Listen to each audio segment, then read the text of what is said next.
نبقى مع أخبار الأندية الوطنية، وهذه المرة مع فريق نهضة بركان الذي يجري معسكرا إعداديا للموسم المقبل بضواحي بوسكورة بقيادة مدربه الجديد الفرنسي بيرترو مارشون، حيث قاد اليوم ثاني حصة إعدادية للفريق البركاني الذي نتعرف على أخباره وجديد انتداباته في روبورتاج حليمة هشيكا والكاميرا لسفيان جريد.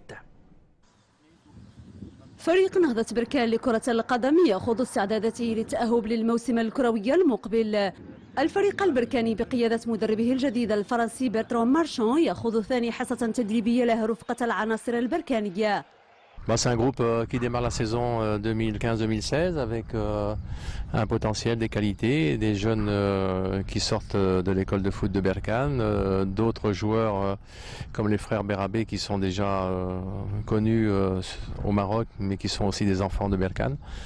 Et bien sûr beaucoup d'autres, et Berkane est un club qui monte, un club qui travaille bien, et on souhaite faire le mieux possible. في هذا الموسم كاين محمد بن رابح اللي غادي يجاور الاخ ديالو ان شاء الله، هو انتداب باش نردوا هذوك ولاد البلاد باش تكون هذيك الهويه ديال الفريق ان شاء الله هذا الموسم.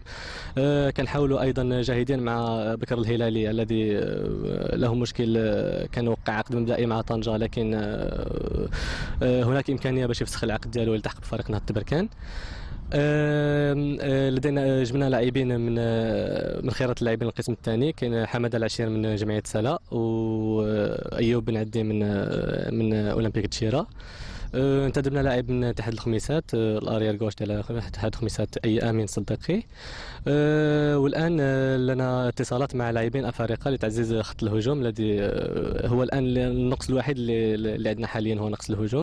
فريق نهضة بركان راهن هذا الموسم على جلب مجموعة من الأسماء لتعزيز ترسانته البشرية بغية البصم على أداء جيد الموسم المقبل.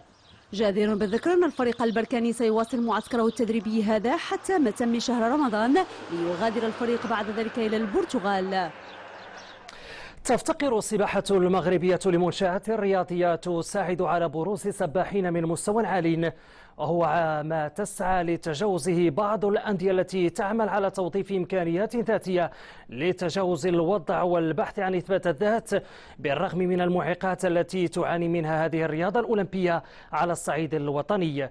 نادي سبور بلازا نموذج من نماذج كثيرة لأندية وطنية تسبح ضد تيار الإكراهات لتكوين أبطال للسباحة المغربية.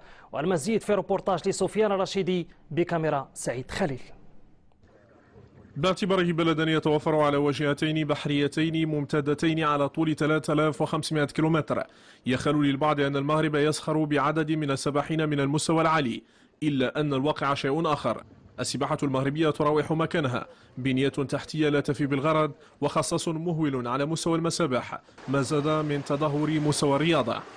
المشاكل ديالنا ديال السباحة ماشي هذه العام ولا عامين، مشكلتنا الكبيرة هي من زمان هما مشاكل الانفراستركتور سبورتيف اللي ما عندناش، والمشكلة الثانية هي ديال لو طون اميناجي ديال لو ناجور، داكشي علاش ما توصلوش لواحد المستوى عالي. نوادي عدة تبحث عن تجاوز الإشكال. نادي سبور بلازا خطط لإعداد سباحين للمستقبل، جهود تبذل لتطوير مواهب تتوفر على مادة خام تساعد على التطور في مختلف التخصصات التقنية. يعمل النادي على توفير ظروف تسمح بإعداد رياضيين من مستوى عال. الشباب والطاقات موجودة باش تكمل